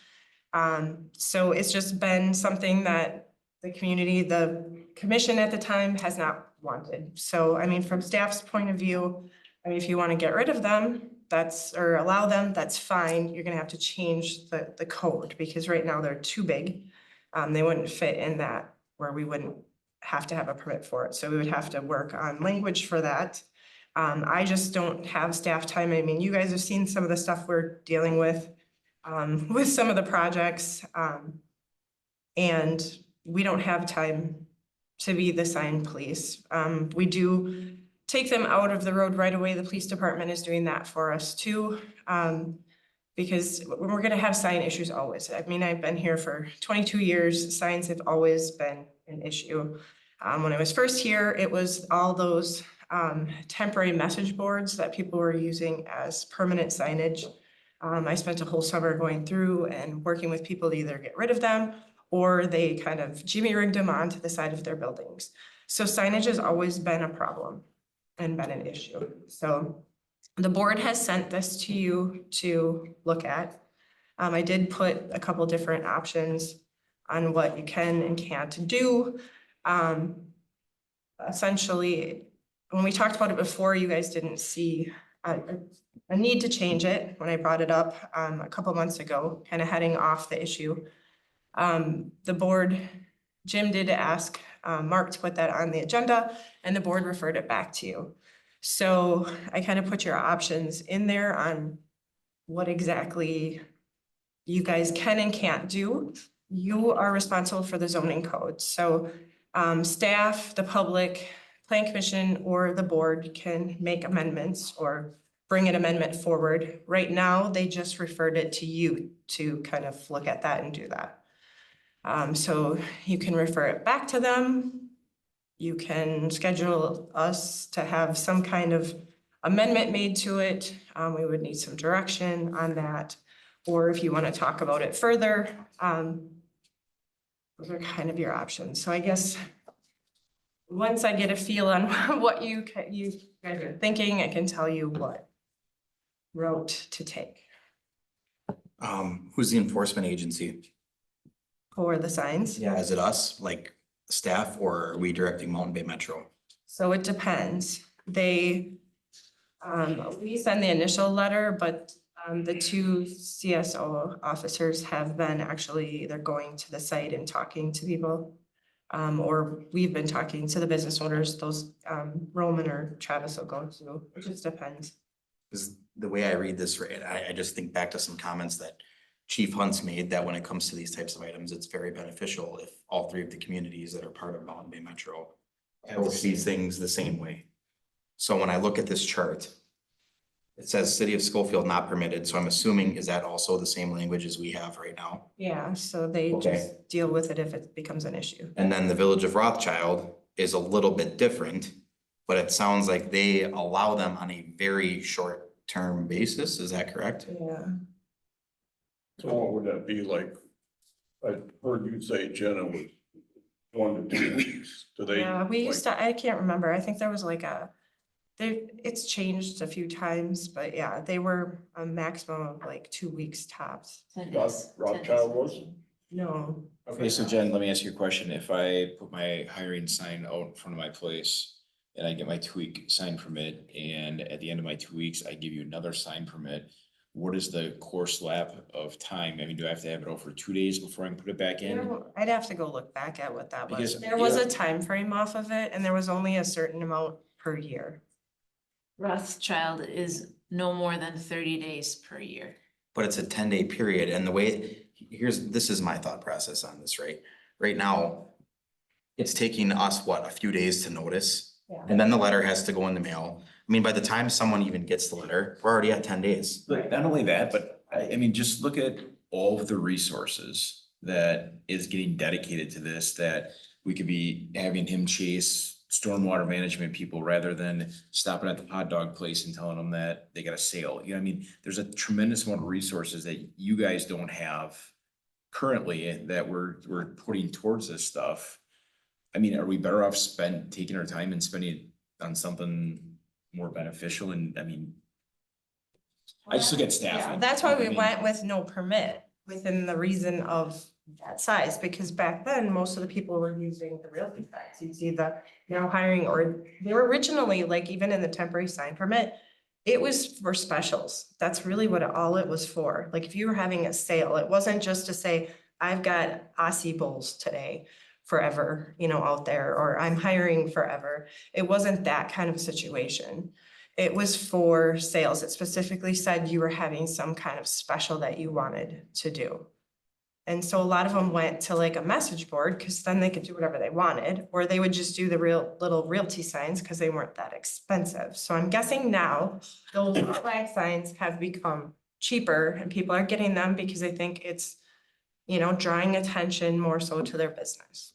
Well, it is, because you got a 12-foot sign versus a 2-foot sign. But we're still gonna have a problem because they're gonna throw it in the wrong spots. So as soon as we talk to the hot dog stand, I think we had to talk to them 3 times because they had it in the road right away, because some of them don't even understand where that is, because they want it as close to the road as they can. Well, you're dealing with an employee.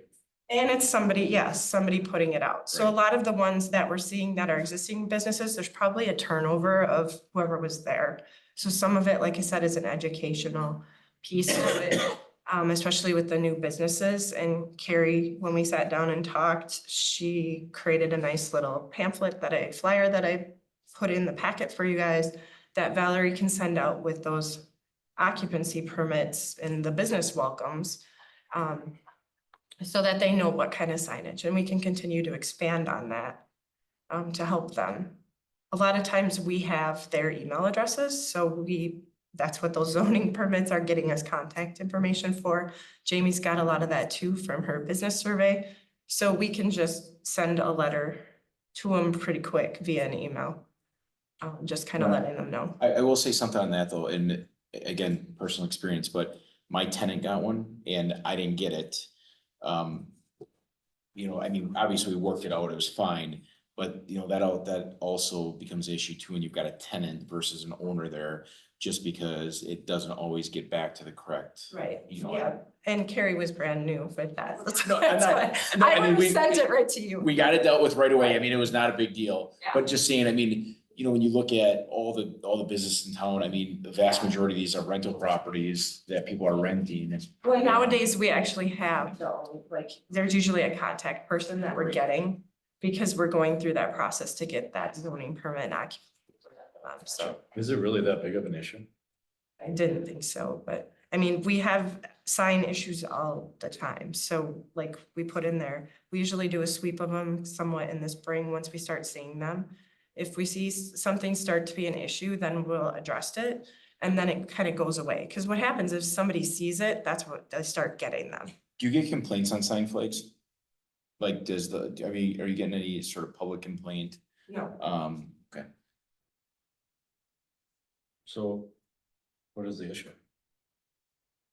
The issue is that there's so many of them around, 13 of them or 16 of them that aren't supposed to be there. That's And the we issue. want to make them be there or what? That's.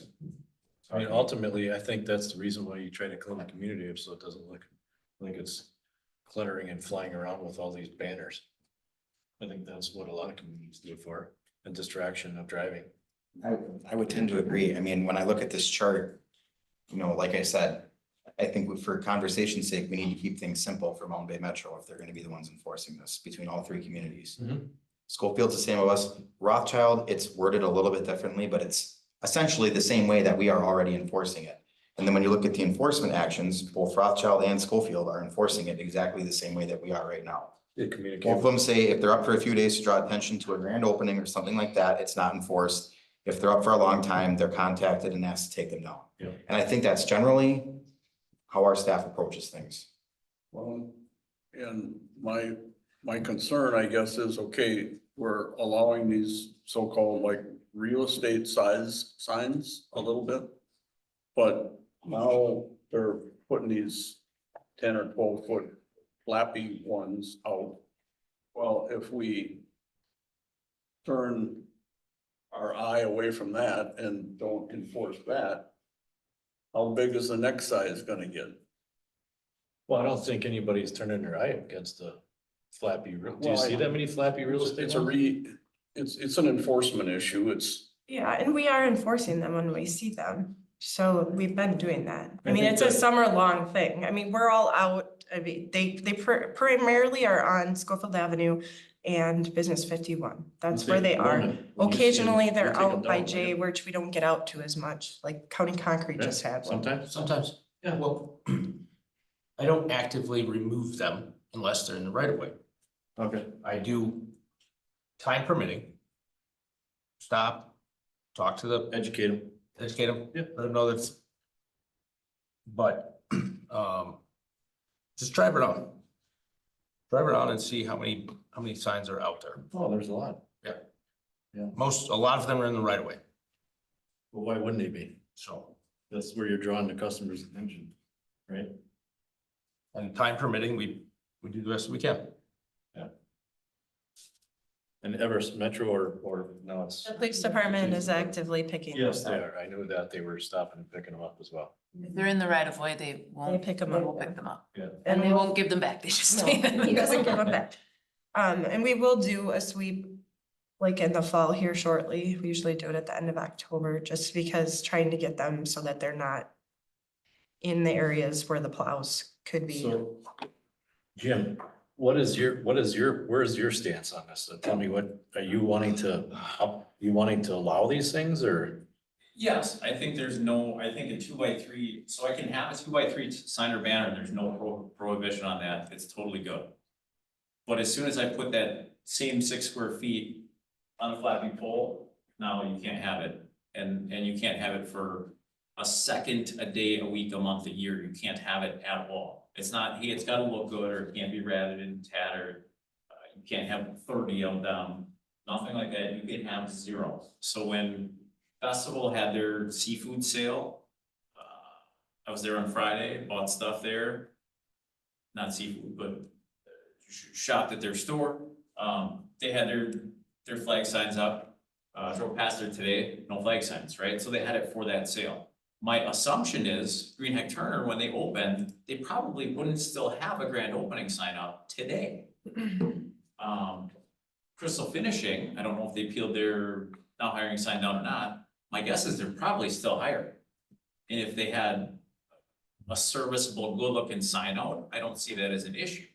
Now, the way that the code is written, Festival can't have that sign out at all, even if it's for 2 hours for their seafood sale or for the weekend. It sounds like you guys are okay with that. I That's think not you're, what the code says. well, Jen, what does a temporary sign permit cost? $25? I mean, I don't even know what it is anymore. We don't use many of them because they Right. stay within, like, is it worth your $25 to go through the bullshit? they used to be Excuse my $25 and that's not worth our time. To fill out all the crap and I then deal with mean- it and then have somebody make sure that it's down? It's not worth the $25. To address something that you had mentioned, I don't remember when, because you were on planning for a while before you were elected. I don't remember when this, and maybe some of you were, I don't think you were here, but Gary, I remember, we redid the sign code. Do you remember this? Okay. And the discussion at the time was the reason that we allow the 2 foot by 3 foot signs is because we cannot infringe on people's rights when it comes to political signs. And that's why, am I incorrect? That's kind of why we worded that code that way, was because we didn't want to have a temporary sign. Well, I know we have special regulations for the, Well, we allow those 2 foot by 3 foot because we have to, because we can't infringe on people's freedom of speech, but same thing, I mean, if I get one of those big wavy things, I put Trump on it, that's my political belief, or Kamala, whatever, I mean, is that acceptable then, or is that still unacceptable? No, that's my political belief. I think, Jenny, where you were having problems. That's why we when people left them up limited there it for based 60 on the days, type of 90 sign, and days, not what, you can't limit on. And it was content. pissing the neighbors off or something, right. right? Yeah. That was the Right. long-term stuff that was. It was the agitating. long-term stuff. So on Yes. something like a 2-day sale, if they're taking it down, we wouldn't do anything with So it. let me, Jim, It's when are it you, became a are you problem. concerned with putting that floppy sign out there because you're on the board and you're doing something that's not in, and people should look differently at you? I'm concerned with, I think it's silly. There's no reason we should have a prohibition. If I can put a 2x3 sign that says whatever it says unicorns for tomorrow, it doesn't matter. The content of the sign isn't my concern. My concern is I can have the sign if it's a rectangle, but if it's a teardrop shape, you can't have it. What's a sign type? So it's it's a sign type. So we don't allow the little guys who wave around and things like that. So they've just not been, they're a prohibited sign in a lot of communities.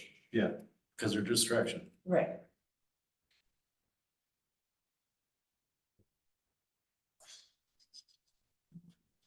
Yeah, I remember that conversation that we couldn't look at the content of a sign. Yeah, So we can't look at contents of any. you have to look at the sign itself. So if that's how you have to regulate it, then you have to choose what you're gonna allow and what you're not gonna allow. And I think that's kind of why that code got written that way. I know that was shortly after I started. Might have been one of the first few meetings, actually.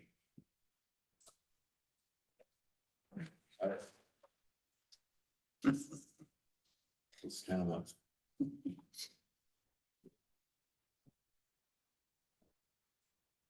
Jamie, what do you got for us? You've been real quiet all night. What's your opinion, Jamie?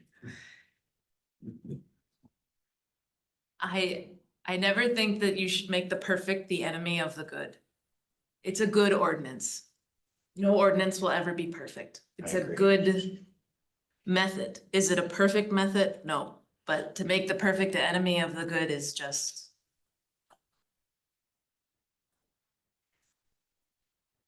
That's why I questioned Jim, is if you wanted to flag one of them, if you feel you're in the wrong and people are gonna look at you or something, or you just. No, I won't, because it's prohibited in the ordinance. However, there are over 20 of these, probably high teens of them. I personally reported to the zoning department because our ordinance is crap. So if you spend an hour or two on these, so you got 2 hours, let's just say, on this, between getting the evolved thing and then sending the email out and then following back up or driving out to the site or calling the police department. So you got 2 hours times 20 of these on here. So 40 hours, one entire week of Carrie's week has been spent. We have spent, I don't know, 6,000 taxpayer dollars to chase after stupid flag signs. That to me is insane. Make it go away. How many of those complaints were filed by someone other than you, Jim? I'm sorry, I'm gonna ask the question. How many? You'll have to look on the thing up there. I wanna say like 10-ish, but it doesn't matter. Well, it The only does. reason mine It are not does. there, and they will continue to go, I'll make 40 complaints next year too. Because we don't wanna change the ordinance to fix it, so it makes sense. Well, Jim, I think you gotta understand is if you change your ordinance to allow it, then you're gonna see them at every gosh damn driveway. Then Okay, what? so if you don't want them, then that's fine. Well, I'm just saying, if we don't do that, we're gonna look like, A flea market. we're gonna look like Disney World with all the flags flopping everywhere. You know, I mean, I will continue to log them, not a problem. I think there's just some way that you can try to limit it to as much as possible, but you're never gonna make everything perfect. That's my. And to that, and that's why I asked who the enforcement agent was, because right now our zone very closely mirrors what Schofield's and Rothschild's code is. And if those guys are running around picking them up and if Roman's doing the same thing, I mean, and we're educating people, it's a good thing to do. Sometimes it's a reminder, sometimes staff evolves, right? You move people through the business or whatever it may be, and they don't know any better. And yeah, people are trying to attract the customers into their places. If it's not abused, like you said, Jen, if it's a sale, temporary 1 or 2 or 3 days, Friday, Saturday, Sunday, we're having a, seafood sale. I don't know. Is that bad? Take it down. If it's down there, if it's up there for 3 weeks in a row, well, then there's an issue. Well, I know Tidal Wave had theirs up for a couple of weeks, but it was their grand opening and they were running some specials and it was. They're up for days or odd day until I call. I'm sorry? They're up for odd day, for hours until I file the formal complaint. As per the zoning, they're in violation of the zoning code. That's what I'm saying. If you wanna allow them for X amount of time, or hey, you can have 2 of them, not 22 of them. But how is it any different than how we enforce it right now? That's my question. You can have, it's prohibited right now anyways. So right now, if it takes someone to notice it and then it takes Jen or somebody to send a letter, it's 10 days, which would be no different than if we allowed it for 10 days. So how is the outcome gonna be any different, Jim? That's my concern. I mean, in my opinion, when I look at the other communities, and I probably shouldn't say this, but I will not be in favor of making any changes to this. Wausau doesn't seem like they got a problem with it, huh?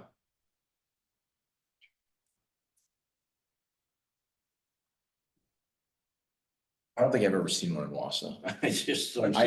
I've seen a couple, but not. Can't say I've seen 20.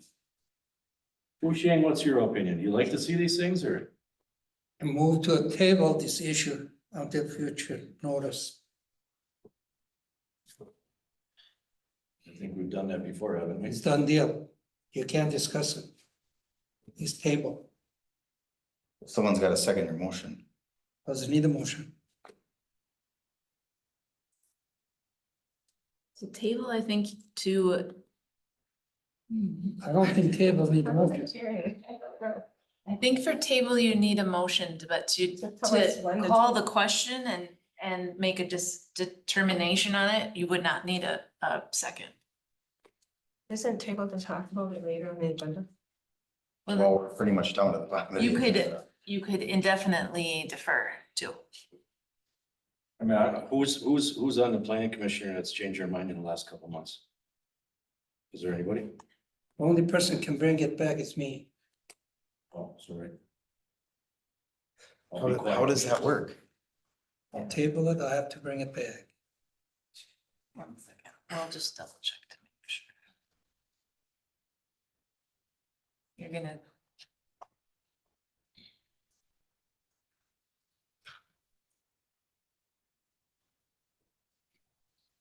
Otherwise, there's basically three options for recommended language.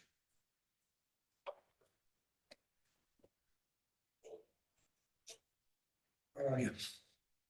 Page 190.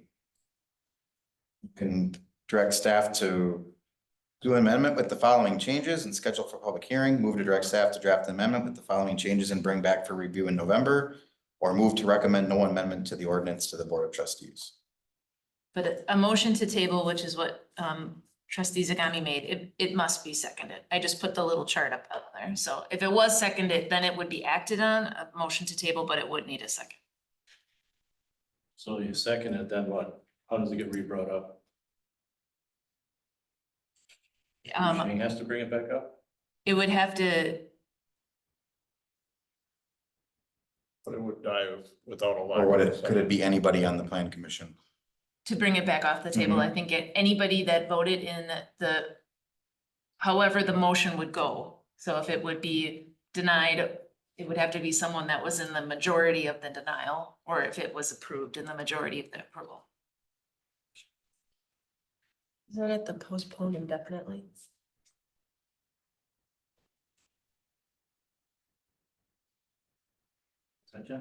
So maybe reconsidered or rescinded.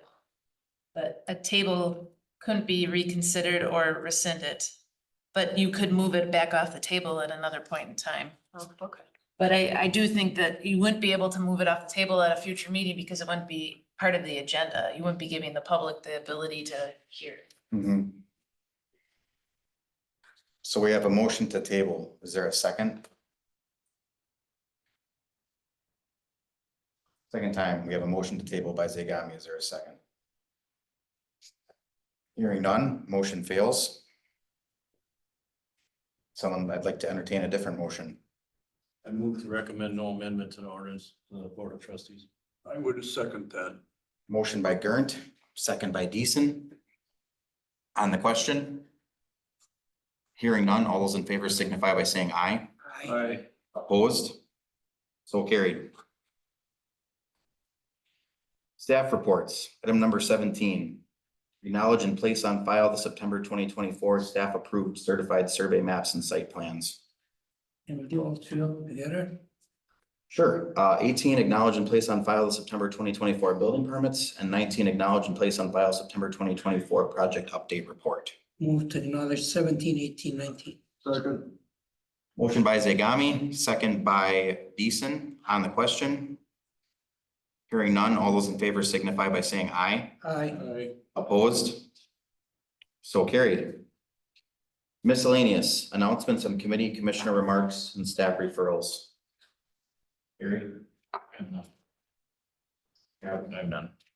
Dave? No. Go. Staff, anybody have anything you'd like to add? Don't forget about your staff on this thing. Staff over on the left side? I'm gonna say left side. The left side or the right side? I'm kidding. Depends on where you're looking. We're good over here. You're good? We're great Titans though, like strong side, left side. Next regular meeting dates, we have Monday, November 11th, 2024 at 6 p.m. and Monday, December 9th, 2024 at 6 p.m. I may or may not get my flight. I don't know, flights have been probably, so I fly in. Motion to adjourn? Yeah, motion by Gurnt. Second by Hoffman. On the question? Hearing none, all those in favor signify by saying aye. Aye. Opposed? So carried. We are adjourned at 7:55 p.m.